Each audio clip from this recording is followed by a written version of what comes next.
Welcome, another episode, Dr. James Beckett Sports Card Insights here with Rich Klein. We're going to talk about, we had an episode a long time ago about 84 Donruss baseball. We're going to do 85 Donruss, but actually the Donruss-Leaf version, the Canadian version of that baseball product, which is very interesting. It followed after the great success of 84 Donruss, but thanks sponsors, the Panini Tops and Upper Deck, Heritage Auctions, Hugs and Scott Auctions, Mike Stadium Sports Cards, Burbank Sports Cards, Beckett Media, Beckett Grading, Beckett Authentication, ComC.com. I guess the last few of those all could have, there's plenty of Donruss-Leaf cards on ComC. There's plenty in Beckett Marketplace. They're grading a few of the better, there's some really good rookies there, and black borders make it condition sensitive.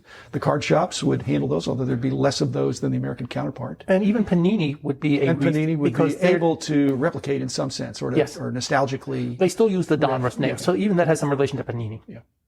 What's your memory? Do we want to go back all the way to 85? Yeah, let's go all the way to 85. What do you think about that? Again, thanks sponsors, and thanks Rich for being here. Rich, you were a serious collector in 85, as I was. The company was going, and we had the magazine. And I had almost evolved, and I was more of a dealer than a collector. But there was a big thing when 85 Donruss-Leaf came out. It was, in a way, the first important non-base Donruss set of the 80s. I know they did like Action All-Stars, oversized set, and they did the Hall of Fame Heroes. But those were oversized. So you're saying there was an 83. Do you think that was licensing oriented? Because all these other sets pre-85 were all 3x5 or 3x5. Well, the 83, I think Hall of Fame Heroes was a normal. Okay. But I think what it was is the hobby's expanding. Donruss-Leaf at the time, Donruss was the only company that was actually sending people to the National in those days. Yeah. They were the most hobby sufficient company out there. And they were on a winning streak with the 84 Donruss. That had to be, again, it wasn't just that they didn't short print it, but it was just the demand kicked up. So there wasn't a lot of it laying around. There wasn't enough to go around when it was perceived to be the better of the three sets. And 85 Donruss was pretty good too. It started out good, yeah. And it's always been the best of the 385 sets. Fleer is a really tougher set. Tops is a really good set, but 85 Donruss has always been of the three the best. And it's funny because there's a couple errors in 85 Donruss that they corrected in the factory set, but I believe are also corrected in 85 Donruss-Leaf, which is the Terry Pendleton error where they called him Jeff, right, and the Tom Seaver error where he was Floyd Bannister, and how they missed that in 85 was beyond me. And then that was corrected in the factory sets, but it was also corrected in Donruss-Leaf.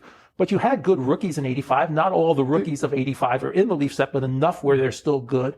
Plus, they had, a couple special cards. They had the special Toronto and Montreal, like Diamond Hero card.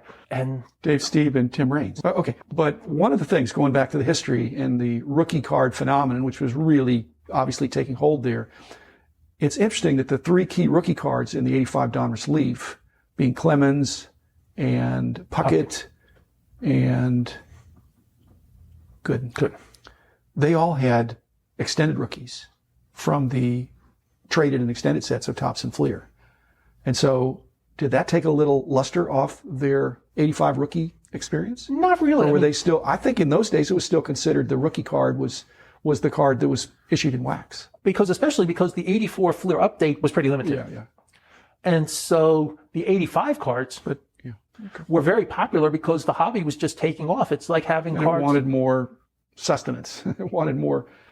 Okay, why doesn't Dave Stieb get more recognition? He was one of the best pitchers of the 80s. He was. And I just don't think his career lasted quite long enough. I think he has about a 10 to 12, but he does, if he won 20 games instead of 15 each year during the 80s, I think he has 150, 160 wins in the 80s, but if he has 200 wins, he ends up more like a Catfish Hunter. Then this way he's ending up more like a Wes Ferrell, a guy from the 30s and his skill set is remarkably similar to Wes Ferrell. Dave Stieb was an outfielder in college.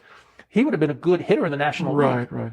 Wes Ferrell has the record for most homers by a pitcher, and with the way the baseball is going, nobody will ever catch that one. Well, it could be defunct. That's what I meant. Nobody see a pitcher hitting anymore. But, okay, then the fourth rookie that I think is one of Tim Getch's guys, Orel Hershiser. So Orel has a rookie card in the Donruss-Leaf, and that to me that probably is the fourth best rookie card there. And again, that is his first card, but why isn't he in the Hall of Fame? You got to fast forward it. You got 5 extra years of Stieb.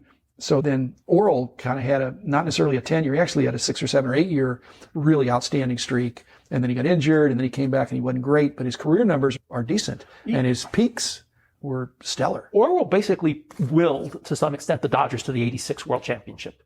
those 59 and 2/3 innings of scoreless baseball where he's pitching basically complete games. Then he's a monster in the playoffs in the World Series. Right. He was just on a different level at that point. He was unhittable. Yeah. To think that somebody's going to be unhittable for 59 plus innings is when you just accidentally get your bat on the ball. Of course, I don't know that I could accidentally get my bat on the ball if a major league pitcher was, but you'd think he'd just swing. But I think he had location, he had movement, and he had a grit. He had a lot of grit. He was, and that's the thing, a lot of these pitchers, and Dave Steve was one, Oral Hershiser was one, Greg Maddux is definitely one. They're really smart guys. Right. And good athletes. Good hitters. Good hitters. And good fielders. And good fielders. And they came up big in the And by the way, Greg Maddux and Bob Gibson are the only two pitchers since World War II with 10 or more career stolen bases. If you want an interesting trivia fact to really, but that's how good Greg Maddux is. He stole 10, 12 bases during his career. Again, these guys that come up and do things like that. And Steve probably could have done that with his background if he was in a hitter's league. Good point. Put him in the National League and he picks up another benefit to him. But okay. So in 1985, I'm a kid or I'm an adult, whatever, and I've got a few bucks. Do you advise me to buy Donruss-Leaf or Donruss? I advise you to buy Donruss just because it's at 85, knowing what we know in 85, I advise you to buy Donruss because it's the more popularly traded set. Okay. So in 85, but $10 will buy you a box probably, right? Yeah. I think 20, maybe 10 for the Leaf box. I think Leaf boxes were a little bit cheaper. Plus they were a smaller set, so you could get more of the set out of the box. So on that level, Leaf is a better thing than Donruss. If you get 36 packs and there are 12 cards in each pack plus some puzzle pieces, you ought to have not two sets, but at least 1.5 of the Donruss-Leaf. And yet now in the OPG and the Beckett price guide has $50 on both sets. Which would you rather have now? So we fast forward to 2020. Would you rather have a set of Donruss-Leaf 85 or a set of Donruss 85? Admittedly, 2.5 times as many cards. They're worth the same price. $50 each. I take the Donruss-Leaf set because there's less cards to deal with. There's less cards to deal with, and there's lower production. Yes. For sure. Probably less graded, pop reports and all that, but you would be missing a chance at a Eric Davis. Yes. It's hard to estimate how hot he was in 85, 86, 87. Somewhere in there, he could do it all. I'm also missing a chance for John Morris. And that's a running joke I have. Okay. There's a friend of mine, long-term friend of mine in New Jersey named Steve Mandy, who has a store called Attack of the Baseball Cards. Steve's had some health issues in recent years. But when he posts something in Facebook, I always say, and I'll make sure I'll send you your John Morris cards because I met him because he was always looking for John Morris cards in 85 Donruss. So that's like a signal that I'm following you and I'm paying attention. And Steve, I hope you continue to get, I know I saw your Facebook post where hopefully by September 1st, you'll be back in the store. So we're all happy to see that for you. That would be good. And I understand there's Eric Davis and I was kidding about John Morris, but there's a lot of other rookies in 85 you're not going to get in Leaf. Some are good players. You'll get Mike Pagliarulo, I believe, and Dan Pasqua. For the Yankees, there'll be other guys like that had some popularity. But Dan Pasqua, I believe, is 85, and that card took off like a shot in New York at the time. It was a $6 card in New Jersey. I have a question for you. Okay. 91, you listed OPG Premier in the Baseball Price Guide. Did you ever think in 85 of listing Donruss-Leaf in the Beckett Baseball Monthly? I'm sure we considered it, but it was your decision. You were the show in those days. It would have been a dangerous precedent. Yeah. And the other thing that we try to consider is to try to be equitable in our distribution of price guide real estate, that we weren't showing favoritism to one company or another. And of course, again, fast forward a few years and all that went out the window because they were all trying to get as many listings as they could get to get more coverage for their products. But I would suppose in the early days, the prices were pretty similar. Yeah. You know, and now I think there's a little bit of a premium for the Donruss-Leaf in deference to the scarcity. And I don't see a lot. And if I go through and look at a collection, you can see the little leaf there. Yeah. So it looks interesting. I have one for you. Do you realize the other reason 85 Donruss-Leaf is so important, in addition to being the first really regular size active card set Donruss does in addition to their base set? I'm not sure. It's the precursor of them doing all these other Baseball's Best, the opening day, and the Halloween set, and even Donruss rookies. So it was alternative distribution, you're saying? Not necessarily alternative distribution, but a way to get more of your product out to dealers and to get more shelf space. To get more shelf space. Okay. Basically, my recollection is that it wasn't like, I don't remember any American dealers in the 70s and 80s actively being involved with any OPG product for baseball. But the Donruss-Leaf 85, I think, on the American side, it wasn't just in Canada. I think it was made available to people that wanted it. It was more available in America than it was in Canada, and it continued that way through the last Donruss-Leaf product in '88. Yeah. And so, if you're one of the challenges, if you had an unopened box right now of 85 Donruss-Leaf, I don't know. I think somebody. The wisdom now has flipped to where it might be better to just keep it as an unopened box. Part of you would want to keep get it certifiably sealed and sell it. Here's the other thing. If you're comfortable grading cards, and it's a brand new box that's been... But that's for the next guy, I think. Because for me, I've thought about that, and I thought, wait a minute. If I submit to BGS, I'm not going to get them back for a long time. And that's what people have to deal with. If I was going to get them back in a month, then I would say, yeah, let's bust them, and I'm going to submit the ones that are really well centered. They're untouched. But they're not all 10s. I hope that people understand that just because a card is mint out of the pack, actually mint is not 10. Mint is 9. Yes. And so that's a rude awakening. If you bought okay, I got a trivia question for you. Do you think there are more, when they were produced, do you think there are more 85 Donruss-Leaf wax boxes produced or 86, 87 Fleer basketball?